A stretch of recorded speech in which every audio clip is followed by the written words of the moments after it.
Hello and welcome to the Confident Musicianing Podcast.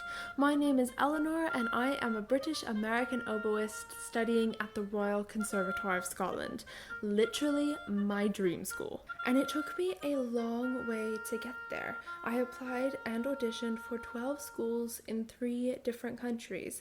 It was a lot of hard work, but oh my gosh, so worth it. I want you to have the confidence to work hard in achieving your goals. So come with me as we go on this journey together. So sit down, pull up a chair, take a seat, or if you're on the go, welcome to the Confident Musicianing Podcast.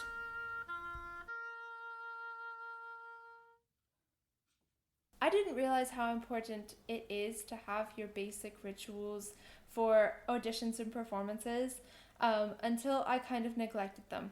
So I have been doing so many different auditions and performances in my oboe journey so far. I auditioned for 12 different music schools in 3 different countries.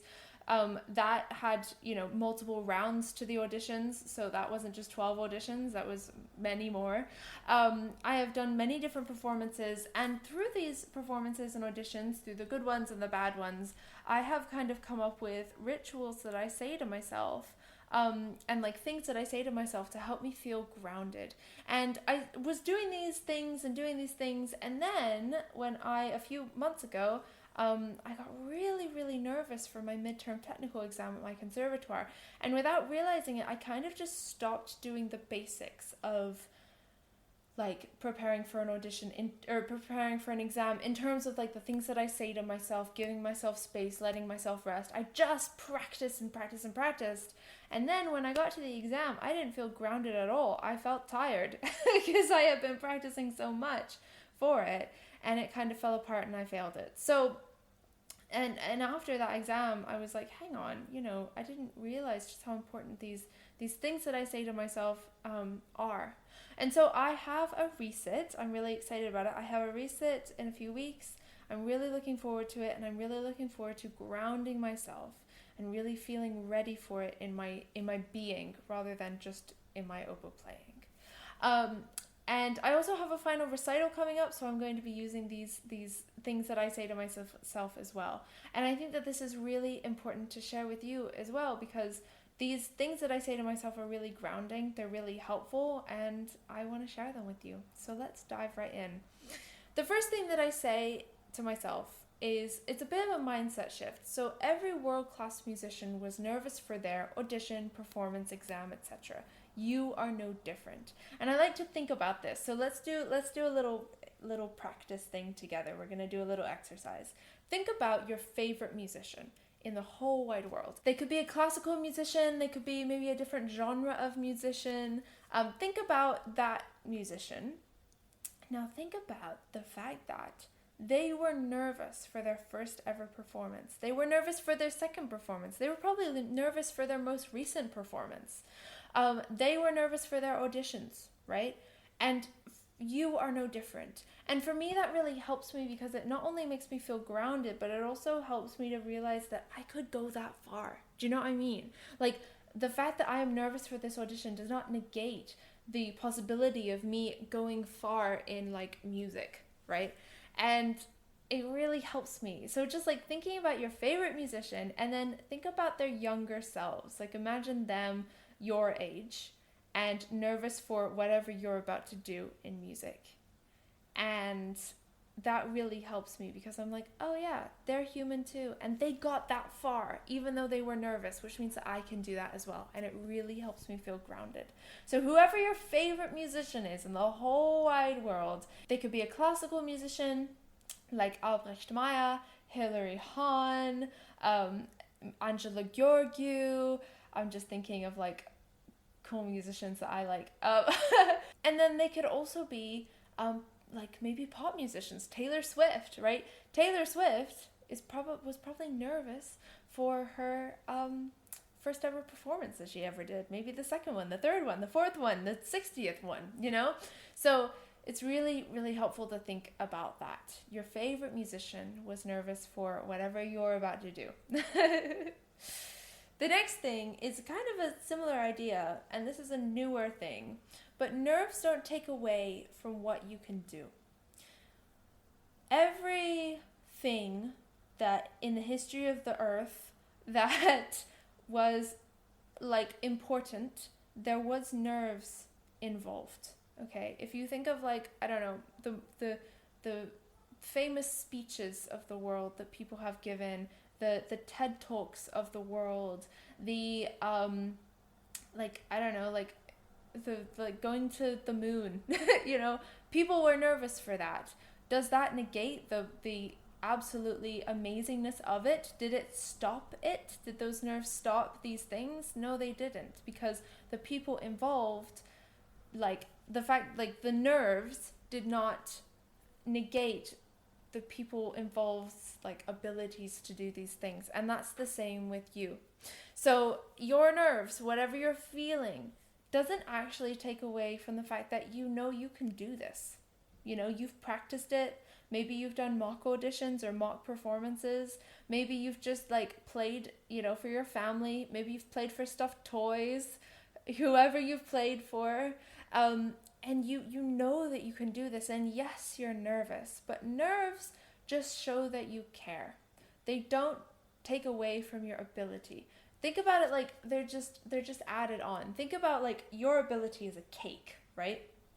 You think about it like a lovely cake, and that is your ability. And then the nerves are like maybe sprinkles on top of the cake, or like icing on top of the cake, right? It might feel like it's everywhere, but the fact of the matter is the cake is still there, right? The cake is still there, and when someone eats the cake, they still taste the cake. You know what I mean? So when you perform, you still give what you can give, and maybe you are nervous, but that shows that you care. And I think nerves can often, and I mean, I'm saying this, all of this, and it is much easier said than done, and I do struggle with nerves all the time. But the fact is, like, nerves mean that you care. Nerves can also be turned into excitement. It's the same kind of feeling. So if you think of it as excitement, that can also help. But that does not negate the fact that you have this beautiful thing to offer, you know? And the last thing is kind of an activity, not necessarily something you say, but something you decide.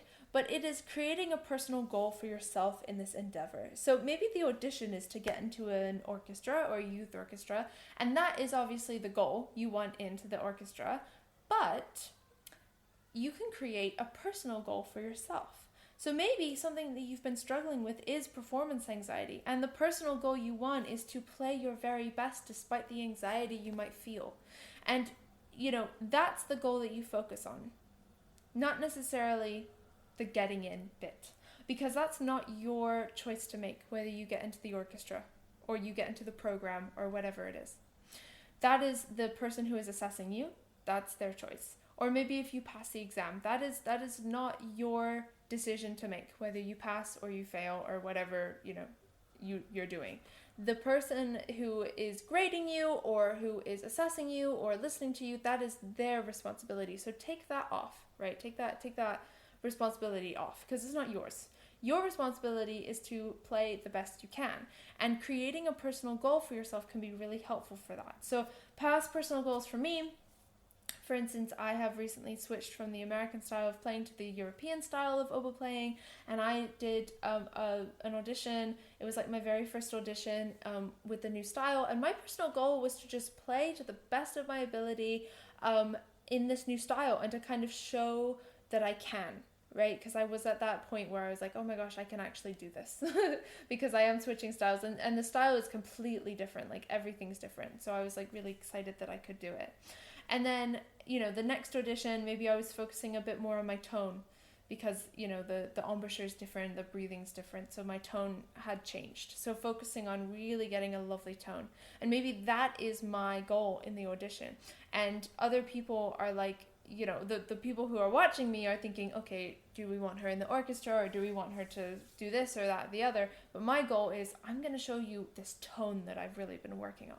And so that is a personal goal. So I challenge you to create a personal goal for yourself and focus on that, because the fact that, you know, that whether you get into the orchestra or you pass the exam or you, whatever you're trying to do, that is not, you know, that's on the person listening. right? Your goal is whatever you want to share.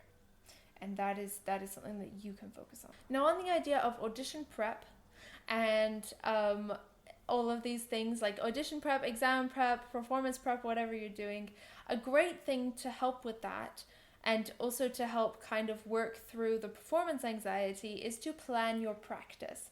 And a great tool that I have been using to plan my practice is using a notable practice journal. Honestly, this journal has really changed the game for my practice. It is a great space for me to plan my practice and also reflect. At the end of the week, there are also reflection questions that you can fill out, and it really helps me to just make sure that every practice session has some direction and is focused and effective. So this journal has really helped me, and as soon as I realized that it was helping me, I knew that I had to tell you about it, and I knew that I had to give you a code. So use code Eleanor15 for 15% off your journal, and let's get some effective practice going, all right? You know that I don't recommend anything that I don't absolutely love. This code is an affiliate code, which means I do receive a commission with no extra cost to you. And the link for getting your journal will be in the description, as well as the code in the description and the show notes. All right, let's do a bit of a recap. First thing, every world-class musician was nervous for their fill in the blank of whatever you're doing. You are no different. This has really helped ground me and realize that I can go as far as my favorite musician has gone. The next thing is nerves don't take away from what I can do. It's just kind of like sprinkles on a cupcake. The cupcake is still there and you'll taste the cupcake. The next thing is creating a personal goal for yourself, whatever it is. Maybe, you know, the obvious goal is to pass the thing or get into the thing or get into the program or whatever it is. But what is that goal for you? What do you want out of this audition personally? It's really helpful to focus on that, all right? That is about it for this episode. Thank you so much for hanging out with me today. If you did enjoy this, please do share the love. Like, subscribe, comment, follow, and tell all your musician friends about this episode. All right, I will see you in the next episode. All right, take care. Bye-bye.